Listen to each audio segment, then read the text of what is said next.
Hello everyone, and welcome back to Life Single Review. I'm so grateful you're joining us today. I hope you're all staying healthy and strong. Today's story is going to take you on an intense journey filled with deception, fear, courage, and ultimately, the triumph of justice. What happens when Thuy uses lies and fraud to try to steal Ly Tu Huyen's home? Will they lose everything they've worked so hard to build? Who will stand up for justice when powerful manipulation threatens to destroy an innocent family? And how will this elaborate scheme finally unravel? This is a story about fighting back against corruption, trusting in the law when everything seems hopeless, and discovering that truth always finds a way to surface, no matter how deeply it's buried. You'll feel the terror of potentially losing your home, the desperation of feeling powerless, and the sweet relief when justice finally prevails. Before we begin this gripping tale, please hit that like button, subscribe to Life Single Review, and turn on those notifications, because this story will keep you on the edge of your seat until the very last moment. Let's dive in. After her humiliating confrontation with Ly Tu Huyen at the house, Thuy doesn't give up. Instead, she becomes consumed with rage and greed. She's heard through the village grapevine that the coastal road project is moving forward, and the government compensation for land along that route could be substantial. That piece of land, the land that's legally still partially hers, could be worth a fortune. And she's determined to get every penny, even if it means destroying Ly Tu Huyen in the process. Thuy arranges a meeting in a dark coffee shop in the city, far from the village where anyone might recognize her. She's meeting with a man named Thuy, a land broker with a reputation for getting things done through questionable means. Thuy is in his 50s, with slicked back hair and a gold chain around his neck. He smiles when he sees Thuy, already sensing an opportunity for profit. "I need your help," Thuy says, leaning forward and lowering her voice. "There's a piece of land that's legally mine, but my ex-husband is living on it with his new woman. The land is about to be compensated by the government for a big project. I want all of it, not just my share, all of it." Thuy listens carefully, his eyes calculating. "That's going to require some special paperwork," he says slowly. "Documentation showing that the land was transferred entirely to you. It's not cheap, and it's not exactly legal." Thuy doesn't hesitate. She pulls out an envelope thick with cash. Money she's taken from the man she's currently living with, without his knowledge. "Can you do it or not?" she demands. Thuy counts the money quickly, then nods with a smile that doesn't reach his eyes. "I know people at the land registry office, people who can make documents look very authentic. We'll need your ex-husband's signature, or at least something that looks like it. We'll create transfer papers showing he signed over his entire share to you. With the right stamps and seals, no one will question it." Over the next 2 weeks, Thuy works his connections. A corrupt clerk at the land registry office provides official stamps and blank forms. A skilled forger practices copying Dee's signature from old documents Thuy provides. They create a complete set of transfer papers, backdated to look like they were filed months ago. The forgery is excellent. The signature looks authentic. The stamps are real. Even the paper has been aged to look legitimate. Unless someone does a very thorough forensic analysis, These documents would pass inspection. Thuy holds the fake documents in her hands and smiles coldly. With these papers, she can prove that Dee voluntarily transferred all his rights to the land to her.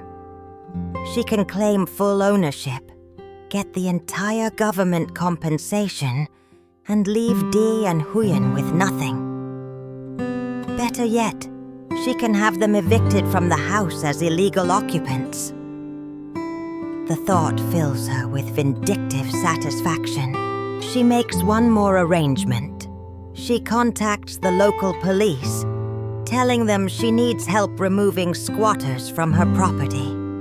She presents herself as a wronged property owner, shows them what appear to be legitimate documents, and requests their assistance in enforcing her legal rights. The police, seeing what looks like proper paperwork, agree to accompany her. The morning she chooses to strike is a Tuesday. Day has left early for work at the docks, and Huyen is home alone with Maya. When Thuy arrives with 2 police officers and Hai the broker, Huyen is hanging laundry in the yard. She freezes when she sees them approaching, her heart immediately beginning to race. Something is very wrong. "Are you the occupant of this property?" one of the officers asks formally. Huyen nods, unable to speak. Thuy steps forward, her face a mask of cold satisfaction. "Officer, this woman and her partner are illegally occupying my land. I have the documents to prove it. I'm the sole legal owner of this property, and I want them removed immediately." She hands over the forged papers with a triumphant smile. Huyen's world starts to spin as she watches the police officers examine the documents. This can't be happening. This can't be real. But the papers look official. The stamps look genuine. And the signature, even from a distance, she can see it looks like Dee's handwriting. Her hands start trembling. How is this possible? Dee would never sign away their home. Never. That's not possible, Huyen finally manages to say, her voice shaking. My partner never signed any transfer papers. This must be a mistake. But the police officer looks at her with sympathy mixed with duty. Ma'am, these documents appear to be legitimate and properly registered. According to these papers, the property was transferred to Ms. Thuy 3 months ago. If these documents are authentic, then you and your family are occupying the property illegally. Thuy's voice is sharp and cold. I want them out. They have 3 days to vacate my property, or I'll return with a formal eviction order. She looks directly at Huyen with undisguised malice. You thought you could take my husband and my property? Now you'll have nothing. Nothing. With that, she turns and walks away, Hai following behind her like a shadow. The police officers apologize to Huyen, but explain that she and Dee need to either prove ownership or prepare to leave. After they leave, Huyen collapses onto the front steps, her whole body shaking. Maya comes running out, sensing something is wrong. Mama, why are you crying? The little girl asks, her own eyes filling with tears. Huyen pulls her daughter close, trying to stop her own sobs so she won't frighten the child more. It's okay, sweetheart. Everything will be okay, she whispers, but she doesn't believe her own words. When Day comes home that evening, exhausted from a long day of manual labor, he finds Huyen sitting in the dark house, still in shock. She tells him everything about Thuy's visit, the police, the documents claiming he signed away the property. Dee's face goes pale, then red with anger. I never signed anything! This is impossible. That's my signature on the papers. How? He paces the small room, his hands clenched into fists. She's lying. She must have forged those documents somehow. But anger alone won't save them. That night, neither of them can sleep. They lie in bed staring at the ceiling, listening to Maya's peaceful breathing in the next room, and wondering if their daughter will have a home by the end of the week. Huyen cries quietly. What are we going to do? We have no money for a lawyer. Who's going to believe us over official-looking documents? The next morning, neighbors start whispering. Word has spread quickly in their small community. Some look at Thuy and Huyen with pity, others with judgment, assuming they must have done something wrong to be in this situation. One older neighbor even says, I always knew that ex-wife would come back for what's hers. You shouldn't have gotten involved with a married man's property. The words cut deep, even though they're based on lies and misunderstanding. Dee barely eats breakfast. His mind is racing, going over every possible option. They could run, just pack up and leave. But where would they go? This house, this land, it's all they have. More importantly, it's their home. It's where Maya has grown up feeling safe and loved. He can't just let Thuy steal it with the lies and forgery. I'm going to fight this, Dee says suddenly, his voice firm with determination. Huyen looks at him with frightened eyes. How? We have nothing. She has lawyers, fake documents that look real, money to bribe people. What do we have? Day reaches across the table and takes her hands. We have the truth, and we have the law. Not all police officers are corrupt. Not all officials can be bought. I'm going to the commune police station today. I'm going to report this as fraud. Huyen wants to believe him, but fear makes her doubt. What if they don't believe you? What if they side with her because her papers look official? Dee stands up, his jaw set with determination. Then I'll go higher. I'll go to the district police, to the provincial authorities if I have to.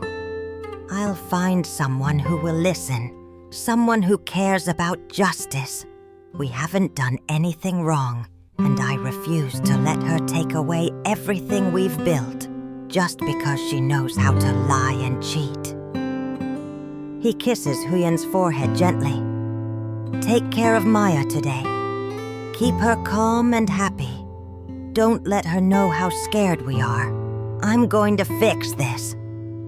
And with that, Dee walks out the door, heading toward the commune police station with nothing but his honesty and his desperate hope that somewhere in the system, justice still exists. At the commune police station, Day is received by Officer Min, a man in his 40s with kind eyes and a reputation for fairness. Day sits across from him and tells his entire story about Thuy leaving him 3 years ago, about building a life with Huyen, about the confrontation, and now about these suspicious documents claiming he transferred his land rights to his ex-wife. I swear on my daughter's life, I never signed those papers, Day says, his voice breaking with emotion. Please, you have to help me. That woman is trying to steal our home with forged documents. Officer Min listens carefully, taking notes. When Day finishes, The officer leans back in his chair thinking. These are serious accusations. Fraud, forgery, false documentation. But you're right that the documents she presented looked very official. We'll need to investigate thoroughly. He asks Day to provide samples of his real signature from various documents, old ID cards, work contracts, anything that can prove how he actually signs his name. Over the next several days, Officer Min works quietly but efficiently. He sends the transfer documents to a forensic handwriting expert in the provincial capital. The expert examines the signatures under magnification, comparing pen pressure, letter formation, spacing, and dozens of other tiny details.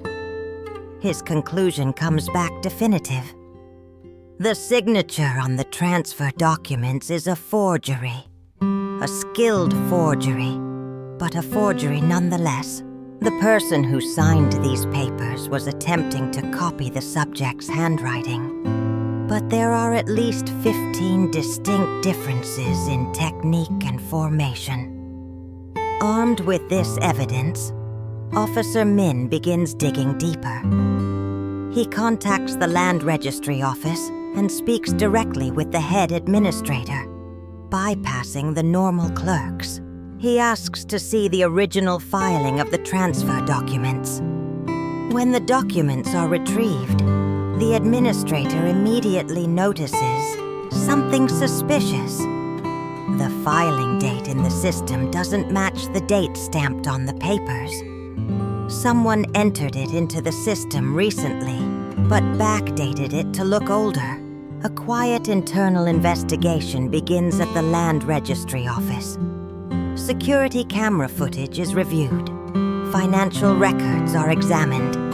Within a week, they identify the corrupt clerk who provided the stamps and blank forms. When confronted with the evidence, the clerk breaks down and confesses everything. He names Thuy, the land broker, as the person who paid him to provide the materials for forgery. He admits to taking bribes and falsifying government documents. Officer Min then brings in Thuy for questioning. At first, Thuy tries to maintain his innocence, but when he's told that the clerk has already confessed and that forensic evidence proves the documents are forged, his confident demeanor crumbles. He knows the penalty for fraud involving government documents is severe, potentially years in prison. To reduce his sentence, he agrees to cooperate fully. He admits that Thuy paid him to create the forged documents. He provides bank records showing the transaction, text messages coordinating the forgery, and even a recorded phone conversation where Thuy explicitly asks him to make it look like De signed everything over to me. The final step is bringing in Thuy. When she receives the summons to come to the police station, she arrives confident and arrogant, believing her plan has worked. But when she walks into the interrogation room and sees Officer Min, the handwriting expert's report, the bank records, and the testimony from both the clerk and Thuy, her face goes white. "This is ridiculous," she tries to bluster. "Those people are lying. I'm the victim here." But the evidence is overwhelming and undeniable. Officer Min lays it out piece by piece. The handwriting expert confirms forgery. The land registry clerk confessed to providing official materials illegally. The broker Thuy has provided bank records showing you paid him for these forged documents. We have text messages and phone recordings of you discussing the fraud. Ms. Thuy, you are being charged with fraud, forgery, bribery of public officials, and attempted theft of property. The trial happens swiftly. The evidence is so clear and comprehensive that Thuy's expensive lawyer can do nothing to defend her. The judge reviews the forensic analysis, the testimony from multiple witnesses, the paper trail of bribes and payments, and the clear timeline of the conspiracy. His verdict is harsh and definitive. Thuy is found guilty on all counts. She is sentenced to 3 years in prison and ordered to pay substantial fines. More importantly, the court officially declares that the transfer documents are fraudulent and void. The property rights remain exactly as they were, partially in Dee's name, partially in Thuy's name as per their marriage, but absolutely not solely in Thuy's ownership. Furthermore, because of Thuy's criminal fraud attempt, the court rules that she has forfeited her claim to any future government compensation for the land. When the Coastal Road Project eventually provides compensation, 100% will go to Dee as the only innocent party with legitimate ownership rights. Justice has not only been served, it has been served completely. The day the verdict is announced, Dee and Huyen stand outside the courthouse, holding each other tightly. Huyen is crying, but these are tears of relief, of joy, of overwhelming gratitude. "We did it," she whispers. "We actually did it. We get to keep our home." Dee is crying too, not ashamed of his tears. The law protected us. Justice protected us. Even though we had nothing, no money, no power, the truth was enough. They drive home in borrowed car from Officer Min, who has become a friend through this ordeal. When they pull up to their modest house, Maya runs out to greet them. "Ba, Mama, you're home." Dee scoops up his daughter and spins her around. "Yes, sweetheart, we're home. And we're never leaving. This is our home, and it always will be." And so we reach the end of this intense and emotional journey. A story that reminds us that justice, though sometimes slow, does eventually arrive. Dee and Huyen faced their worst nightmare, the potential loss of their home, their security, everything they'd worked for. They were up against someone with money, connections, and no moral boundaries. But they had something more powerful: truth, courage, and faith in the legal system. This story teaches us several vital lessons. First, that crime doesn't pay, no matter how clever the scheme seems. Thuy's greed and willingness to break the law didn't make her rich. It made her a convicted criminal. Second, that ordinary people can fight back against corruption and win. Dee had no money for fancy lawyers, but he had honesty and determination, and that was enough. Third, that there are still good people in positions of authority who care about justice. Officer Min could have ignored Dee's complaint, but he chose to investigate thoroughly and fight for what was right. What did you think about how this story unfolded? Have you ever had to fight for justice against seemingly impossible odds? Do you believe that the legal system can protect ordinary people? Share your thoughts in the comments. If this story inspired you or gave you hope, please hit that like button, subscribe to Life Single Review, and turn on your notifications. Share this video with anyone who needs to hear that truth and justice can prevail. This is Life Single Review, and I'll see you in the next story. Stay strong, everyone.